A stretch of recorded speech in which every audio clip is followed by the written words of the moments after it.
నమస్కారం, welcome to I dream. ధర్మ మార్గం విత్ విజిత కార్యక్రమానికి స్వాగతం.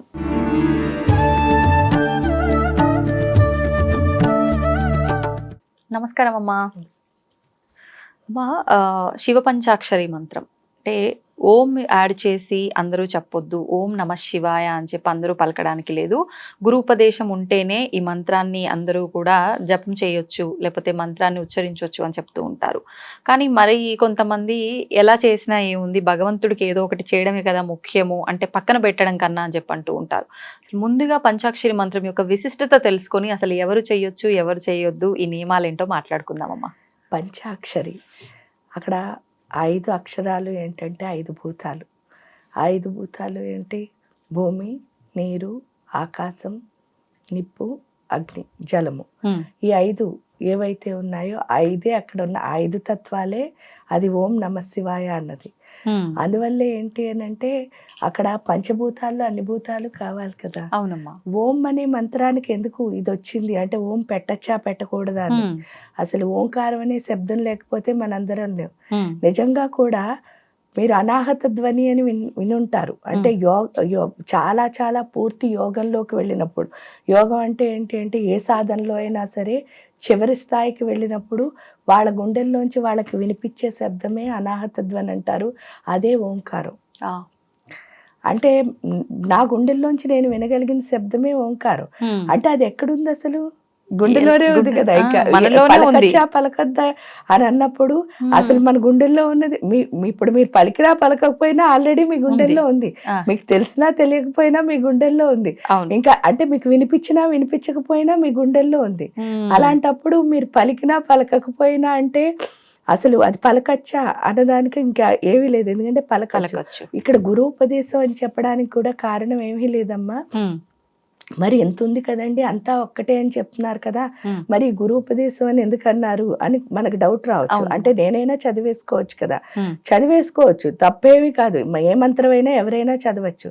కానీ ఏంటంటే డ్రైవింగ్ రాకుండా కారు తీసాం అనుకోండి, అప్పుడు ఏమవుతున్నావు? ప్రమాదాలకు వస్తుంది. ఇక్కడ ఏంటంటే ఆల్రెడీ డ్రైవ్ చేసిన వాడు ఒక డ్రైవర్ ఉన్నాడు. ఆ డ్రైవర్ మనకి ఎలా డ్రైవింగ్ చేయాలో నేర్పించాడు అనుకోండి, అప్పుడు ఏమిటవుతుంది? ఆ శక్తిని మనం కరెక్ట్ గా ముందుకు తీసుకెళ్ళగలుగుతున్నాం. లేకపోతే ఇంబ్యాలెన్స్. ఎందువల్ల? ఇది త్రాస్ అమ్మా. ఆ త్రాసులో ఏంటంటే బోర్డులని చెడ్డ గుణాలు ఉన్నాయి. ఇప్పుడు ఫస్ట్ మంచి గుణం ఏంటి? మంత్రం చేయడం మొదలు పెట్టాం. అప్పుడు ఏమవుతుంది? ఈ చెడ్డ గుణాలు త్రాసు ఇంత పైన ఉంది కదా. అందువల్ల ఫస్ట్ ఏ వాసనలు వస్తున్నాయి? చెడు వాసనలే వస్తున్నాయి. ఆ చెడు వాసనలు వచ్చినప్పుడు తట్టుకునే శక్తిని ఎవరిస్తారో వాళ్ళనే గురువు అంటారు. ఇక్కడ ఓంకారానికి ఇంత పెద్దగా అందరూ చెప్పడానికి కూడా కారణం ఏమీ లేదు. 5 పంచదశి మంత్రాలు ఉన్నాయని చెప్తారు. ఆ 5 పంచదశి మంత్రాల్లో చివరిది 5వ పంచదశి మంత్రమే ఓంకారం. ఈ ఓంకారాన్ని ఏంటి అంటే జనరల్గా లాస్ట్ అంటే ఏంటి అంటే బాగా వాళ్ళు సాధన చేసిన వాళ్ళకే ఇవ్వడానికి కారణం ఏమిటి అంటే ఓంకారం ఎక్కువ చేస్తే వైరాగ్యం వస్తుంది అని చెప్తారు. జనరల్గా గృహస్థాశ్రమంలో ఉన్న వాళ్ళు వైరాగ్యంగా ఉంటే మంచిగా ఉండదు అన్న దానికోసం చేసేది. కానీ నా వరకు నాకేమనిపిస్తుంది అని అంటే వైరాగ్యము అంటే దేని మీద వ్యామోహం లేకపోవడం, దాన్ని అనుభవించకపోవడం కాదు. ఇప్పుడు సపోజ్ చూడండి, మరి ఇంటి దగ్గర నుంచి ఇక్కడ కారు ఎక్కొచ్చాం, కారు మీద వ్యామోహం ఏం లేదు, జస్ట్ నేను ఇక్కడికి రావాలి కాబట్టి కారు ఎక్కొచ్చాను. సో అంటే అలా ఉంటే ఏం పర్వాలేదు కదా. అవును అవును అని అనిపిస్తుంది. కానీ కొంతమంది ఏంటి అంటే దానికి ఇష్టపడరు. అంటే అన్నీ ఖాళీ అనిపించినప్పుడు అది కొంచెం అది ఏమిటి అంటే మన భయమే. కాకపోతే ఎవరైనా చెయ్యొచ్చు అన్నది నా అభిప్రాయం. ఎందువల్ల అంటే ఆ భయం ఒక్కటి వీడామనుకోండి, అంటే నేనేమైనా అయిపోతానేమో. లేకపోతే చూడండి చాలా మందికి ఇంకొక అభిప్రాయం కూడా ఉంటుంది, ఎక్కువ పూజలు చేసేసినా ఎక్కువ సాధన చేసినా ఫైనల్ గా హిమాలయాలకు వెళ్ళిపోతారేమో అని ఒక డౌట్. కాషాయ వస్త్రాలు కానీ నిజంగా బాగా సాధన చేసిన వాడికి ఏ వస్త్రం అయితే ఏమిటి? హిమాలయం అయినా లేకపోతే మన హైదరాబాద్ అయినా ఒకటే కదా. అంటే అప్పుడు బంధాల విషయంలో కూడా అలానే అనిపిస్తుంది కదమ్మా? బంధాల ఉంటే విషయం ఏంటి లేకపోతే ఏంటి ఫ్యామిలీతో అన్నట్లుగా. అలా ఇప్పుడు కార్ ఎక్కడం మానేయట్లేదు కదా తల్లి. కానీ కొంతమంది అలా వెళ్ళిపోతున్నారమ్మా నిజంగా. అది ఇంబ్యాలెన్స్ ఆ, అంతే. అంటే పూర్తిగా బ్యాలెన్స్ అవ్వలేదు అనమాట. అవును. పూర్తిగా బ్యాలెన్స్ అయినప్పుడు ఏమవుతుంది అంటే ఈ గొప్పతనం కూడా తెలుస్తుంది. ఎందుకంటే మనకి ఏ ఆశ్రమం, అమ్మవారిని చెప్పారు కదా, వర్ణాశ్రమ విధాయిని. అంటే మనకి ఇచ్చిన కులం ఏదైతే ఉందో, అంటే మనం ఏ కులంలో పుట్టామో, మనకి పెట్టిన కులం ఒకటి ఉంది కదా, అవును. ఆ కులం ఏదైతే పుట్టామో, మళ్ళీ మనకి ఏ ఆశ్రమం ఇచ్చారు అంటే బ్రహ్మచర్యంలో ఉన్నావా, గృహస్థాశ్రమంలో ఉన్నావా, లేకపోతే సన్యాసంలో ఉన్నావా, లేకపోతే వానప్రస్థంలో ఉన్నావా, ప్రతి ఆశ్రమానికి ఒక్కొక్క ధర్మం ఉంటుంది. సాధన చేస్తే ఏమవుతుంది అంటే ఆ ధర్మాలను కరెక్ట్గా పాటించడం వస్తుంది. ఎందుకంటే ధర్మం నేర్పేదే సాధన కదా. అవును. అలాంటప్పుడు దాన్ని వదిలి పారిపోవడం ఎప్పుడూ నేర్పించదు. ఎందుకు అంటే మీరు ఎప్పుడైనా విన్నారో లేదో, ఏమిటి అంటే మామూలుగా సైనికులు ఉంటారు కదా, సైనికులు దేశ సరిహద్దుల్లో ఉండి దేశాన్ని కాపాడుతారట. కానీ ఒక్క ఉపాసకుడు ఏం చేస్తాడట అంటే ప్రపంచం మొత్తాన్ని కాపాడుతాడట. అంత సైనిక యోధుట. అలాంటప్పుడు సైనికుడు అంటే ఏమిటి, యుద్ధం వచ్చినప్పుడు ముందుకెళ్ళడం వస్తుందా, వెనక్కి తిరగడం వస్తుందా? వెనక్కి తిరగడం వచ్చేవాడిని సైనికుడు అంట కదా. అంటే నువ్వు ఏ ఆశ్రమంలో ఉన్నావో అక్కడే ఉండాలి. ఎందువల్లంటే గురూజీ ఒకసారి చెప్పారు, దీనికి ఒక చిన్నది చెప్తాను. ఏమిటి అని అంటే, నాకు చాలా ఇష్టం బృందావనం ఈ ప్రపంచంలో అన్ని ప్లేసుల కంటే. అవునా? అయితే ఎప్పుడు నాకు అక్కడ ఉండిపోవాలని అనిపించేది అనమాట. అనిపిస్తే నాకు ఇంకొక రోజు చాలా ఏడుపు వచ్చేసింది. ఏంటి అంటే గురూజీ దగ్గర మంత్రం తీసుకోవడం వల్ల నేను ఆయన మాట కాదని అక్కడ ఉండలేకపోతున్నాను కదా. ఇక్కడ కూడా నాకు ఉండాలనిపించటం లేదు కదా. అప్పుడేమో నాకు చాలా ఏడుపు వచ్చి, నేను ఇంకెవరి దగ్గర ఏడవాలి, మరి ఇంకెవరి దగ్గర ఏడవకూడదు కదా, గురువు గారి దగ్గర ఏడవాలి. అందుకని గురూజీ దగ్గరికి వెళ్ళి, గురూజీ నాకు అసలు ఇక్కడ ఉండాలనిపించటలే, బృందావనం వెళ్ళిపోవాలనిపిస్తుంది అని చెప్పి నేను చాలా గట్టిగా ఎక్కి ఏడ్చాను. గురూజీ ఎప్పుడు అసలు మనం ఏం చెప్పినా సరే ఫస్ట్ మనకి నో అని చెప్పరనమాట ఆన్సర్. చాలా మంచిగా, అంటే ఆయన ఒక అమ్మ అంటే అమ్మ, నాన్న అంటే నాన్న, అమ్మవారు అంటే అమ్మవారు, అంతే. ఇంకా మనం ఎలా చూస్తే అలా, ఫ్రెండ్ అంటే ఫ్రెండ్. ఆ టైంలో మనకి ఏది అవసరమో అలా ఉంటారంతే, అంత సపోర్టివ్గా. అయితే ఏముందమ్మా వెళ్ళిపోదు కానీ అన్నారు. దానికి ఒక డెడ్ లైన్ కూడా ఉంది. February 4th మాకు ఒక ప్రోగ్రామ్ ఉండేది, ఇది అయిపోయిన తర్వాత వెళ్ళిపోవచ్చు అని అన్నారు. అంటే ఇంత ఈజీగా అయిపోతుంది పని అనుకోలేదు కదా.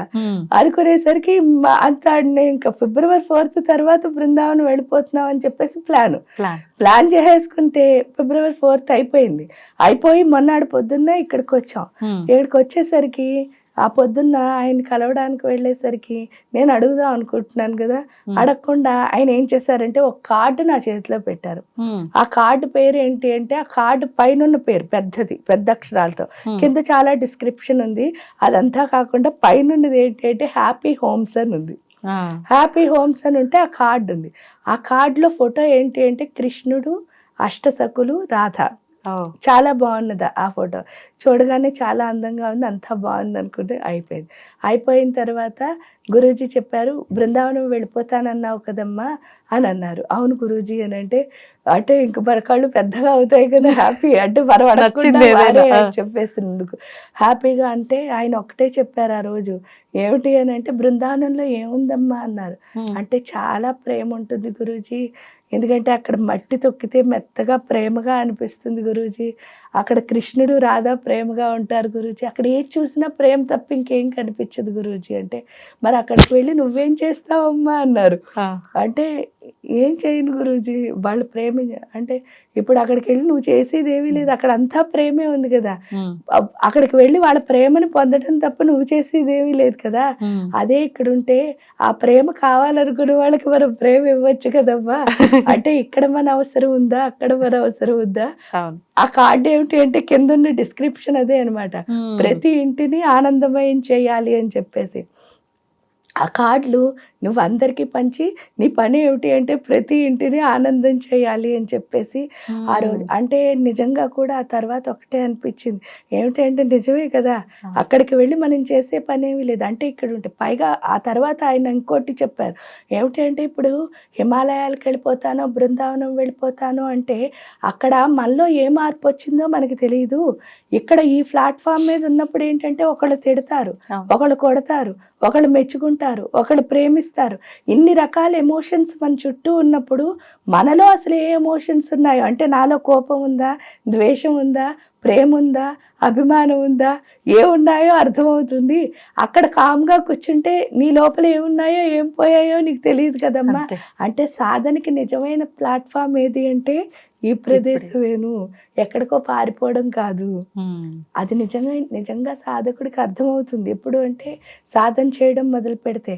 కాబట్టి అలా అర్థమైన వాళ్ళు ఎవ్వరు ఎక్కడికి ఉన్న దగ్గరే ఉన్న దగ్గరే తను బెటర్ చేసుకుంటూ ముందుకు వెళ్ళడమే సాధన అంటే. అంతే, మనలో ఉన్న లోపాలను తీసుకుంటూ. అదే కదా ఇక్కడ అర్థమవుతుంది. కాబట్టి ఏ ఆశ్రమం తీసుకున్నా కూడా ఫైనల్ గా ఆ ఆశ్రమంలో మనం ఉంటాం.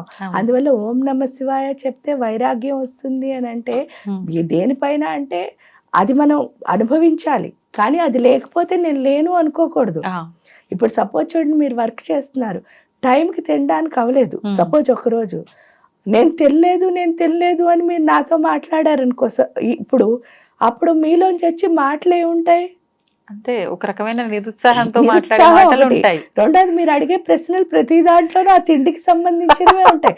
ఎందువల్ల అంటే ధ్యాస అటే ఉంది కాబట్టి మన మనస్సు అటే వెళుతుంది. అంటే మన మనస్సుని దేనిపైన లగ్నం చేస్తున్నావు అనేది కూడా మనకి ఇక్కడ అర్థం అవుతుంది. వైరాగ్యం అంటే ఏం లేదు, అంటే దానికి డిటాచ్ అవ్వాలి, దీనికి అటాచ్ అవ్వాలి. మళ్ళీ మనం అలా తిండి మానేయమని కాదు, అదే మన పని అయ్యాక తినొచ్చు. పరిస్థితులు ఎలా ఉన్నా మనం అనుకూలంగానే ఉండాలి. ఆ ప్రతికూల పరిస్థితుల్లో కూడా మనకు అనుకూలంగా మార్చుకోవడమే సాధన అంటే. అది అర్థం అవుతుంది ఓంకారం వల్ల. కాబట్టి ఓంకారం ఎవరైనా చదవచ్చు. గురువు అన్నదానికి ఏమిటి అంటే మనకి వాళ్ళ శక్తి ద్వారా మనం ఎప్పుడైతే వెళ్తామో ఒక వే కరెక్ట్గా వెళ్ళడం అవుతుంది. లేకపోతే మనం నేర్చుకుని వెళ్ళడం అంటే మనం కొంచెం వెళ్తే డెస్టినీ చేరొచ్చు, లేకపోతే మధ్యలో ఆగచ్చు, లేకపోతే ఇంకేమైనా అవ్వచ్చు. అంటే అసలు వెళ్తున్న మార్గం కరెక్టో కాదో ఫస్ట్ క్లారిటీ కూడా ఉండదు. అందువల్ల గురువు ఏ విద్యకైనా తప్పనిసరి. అమ్మ, శ్రీచక్రం గురించి ఎన్నెన్నో సందర్భాల్లో మనం మాట్లాడుకోవడం జరిగింది, కానీ ముఖ్యంగా శ్రీచక్రంలో ఉన్న వృత్తాల గురించి, చతురస్రాల గురించి మాత్రం మనం ఎప్పుడు మాట్లాడుకోలేదు. అంటే అక్కడ ఏదైనా ఒకటి ఇవ్వబడింది అని అంటే శ్రీచక్రంలో ఉండే విధానంలో ప్రతి ఒక్కదానికి ఒక్కొక్క వివరణ ఉంది. మరి ప్రత్యేకించి ఈ వృత్తాలకి, చతురస్రాలకి సంబంధించి ఏదైనా ఆంతర్యం ఉందా? దాని గురించి వివరించండి. తప్పకుండా. ఇది ఏంటి అంటే ఇక్కడ చతురస్రం అంటే ఈ నేను అన్నది ఇక్కడ అమ్మవారికి అసలు శ్రీచక్రం అన్నది ఎలా ఏర్పడింది అని చెప్పుకున్నప్పుడు మామూలుగా అమ్మ ఓంకారం ఏదైతే శబ్దం వచ్చిందో నాదమని ముందుగా ఈ సృష్టి మొదలైనప్పుడు ఓంకార శబ్దం నుంచి హ్రీంకార స్వరూపిణి కింద లలితాదేవి రాజరాజేశ్వరి స్వరూపం కింద వచ్చింది. ఆ వచ్చినప్పుడు ఆవిడ యొక్క రేఖాగణితాన్ని చిత్రీకరించినప్పుడు ఈ శ్రీచక్రాకారము అన్నది వచ్చింది. ఇక్కడ ఏంటి అంటే ఆ తల్లి నుంచే మనందరం వచ్చాం. అది చూడండి, ఫస్ట్ బిందు ఒకటి నుంచి మొదలై అనేకం కింద మారడం మనందరం ఈ సృష్టి అంతా. అందుకే దాన్ని సృష్టి క్రమము అంటారు. రెండోది ఏంటి అంటే ఇప్పుడు నేనేం చేస్తాను, ఆ శ్రీచక్రానికి పూజ చేసి ఎవరిలో కలవాలని వెళుతున్నాను, ఆ పరమేశ్వరిలో కలవాలని వెళుతున్నాను. అంటే నేను ఈ అనేకం అన్నీ కలిసి మళ్ళీ ఎందులో కలవాలనుకుంటున్నాయి, ఆ ఒకటిలో కలవాలని ఏకం అవ్వాలనుకునేది ఏదైతే ఉందో దాన్ని సంహార క్రమం అంటారు.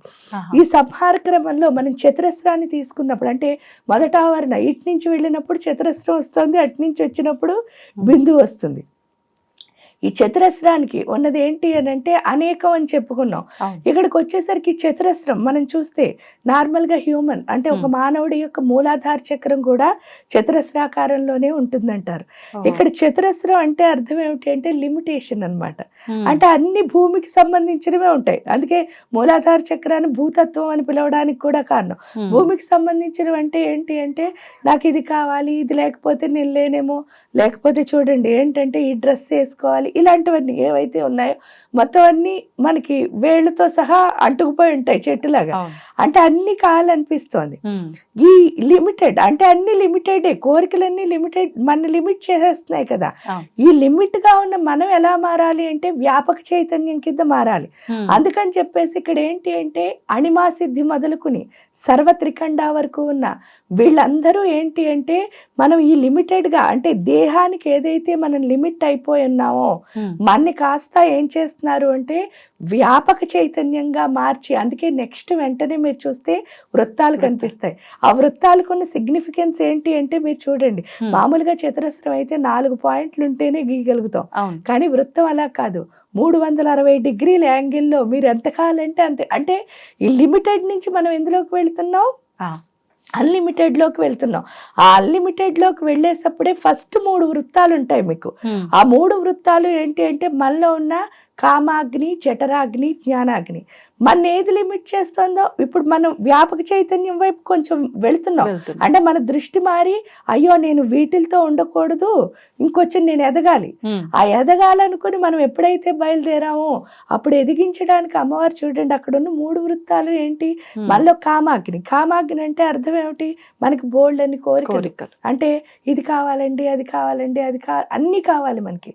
ఎందుకు అన్నీ కావాల్సి వస్తున్నాయని ఒక్కసారి మనం ఆలోచించుకున్నాము అంటే అన్ని కావాలనుకుంటాము. కావాలనుకున్న తర్వాత చాలా కష్టపడాలని కొంతమంది ట్రై చేస్తారు, చాలా మందికి ఈజీగా వస్తే కూడా ఇష్టం. అంటే 90% ఈజీగా రావడాన్ని ఇష్టపడతారు, కష్టపడి ఎవరు తెచ్చుకోవాలనుకోరు. అంటే వాళ్ళలో ఏం లేదంటే కామాగ్ని మటుక్కుంది, జఠరాగ్ని లేదనమాట. జనరల్ గా 90%కి కామాగ్నే ఉంటుంది. జఠరాగ్ని ఎవరికి ఉంటుందో వాళ్ళు ఏం చేస్తూ ఉంటారంటే తపన, అంటే దాన్ని ఎలాగైనా సాధించాలి. అంటే నాకు ఒక కోరిక వచ్చింది, అది నేను సాధించాలి. సాధిస్తూ ఉన్నప్పుడు ఏమవుతుంది అంటే ఏదైనా మనం తెచ్చుకున్న తర్వాత ఒక పీక్ టైం తర్వాత ఒకటి అవుతుంది, ఇంకోటి వస్తుంది, ఒకటి అవుతుంది, ఇంకోటి వస్తుంది. అప్పుడు మన మనస్సుకు అనిపిస్తుంది ఎప్పుడు ఇంతేనా, కానీ దీనివల్ల నాకేమొచ్చింది అని ఆలోచించుకుంటే ఏమి రాలేదు, నాకేమి రాలేదు. అంటే ఒక హ్యాపీ నేను ఫీల్ అవ్వలేదు నిజంగా కూడా. అంటే ఒక కార్ కొనుక్కోవాలనుకున్నారు, సపోజ్ కొనేసుకున్నారు, ఎన్ని రోజులు ఆ కార్ని చూసి మీరు మురిసిపోగలరు? ఇంకో దాని మీద కోరిక పుట్టినంత అంతే. మళ్ళీ దీని మీద ఏం వ్యామోహం ఉండదు. అది మనకి ఎప్పుడు అర్థమైందో అంటే ఇది కాదనమాట. అప్పుడు మన మనసు ఏమవుతుంది అంటే డిఫరెంట్ గా ఆలోచించడం మొదలెడుతుంది. ఆ డిఫరెంట్ గా ఎప్పుడు ఆలోచించిందో అసలు నాకు ఇన్ని కోరికలు ఎందుకు వచ్చాయి అని ప్రశ్నించుకుంటే ఆన్సర్ ఏమిటి అంటే నాకేమి కావాలో నాకు తెలియదు, అందుకనే అన్నీ చుట్టుకుంటున్నాను అని అర్థమవుతుంది.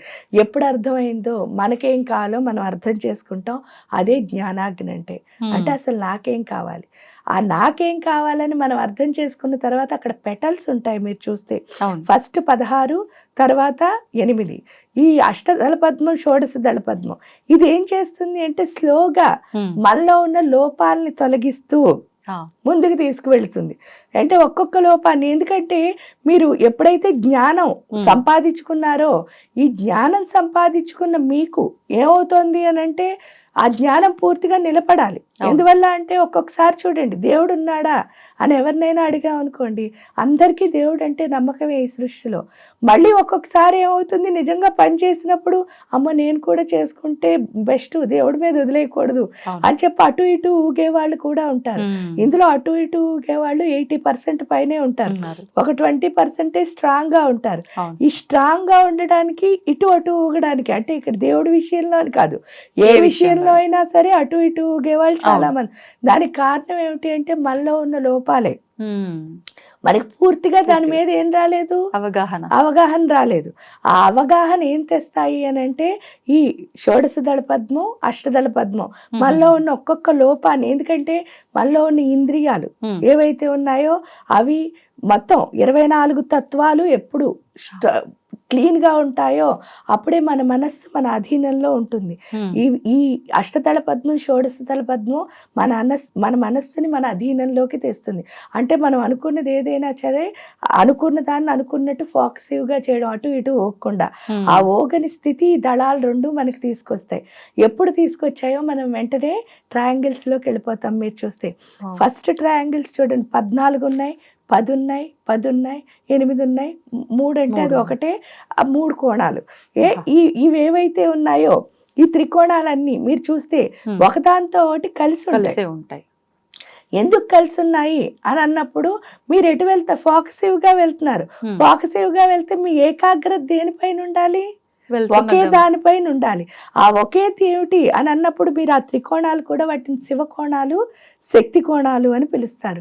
ఇక్కడ శివకోణాలు, శక్తి కోణాలు రెండు కలిసి ఉన్నాయి. అన్ని ఇంటర్సెక్షన్స్ మీరు చూస్తే ఒకదానికొకటి కలిసి, ఆ కలిసి ఉండడం అంటే ఏంటి అంటే ఏకత్వం.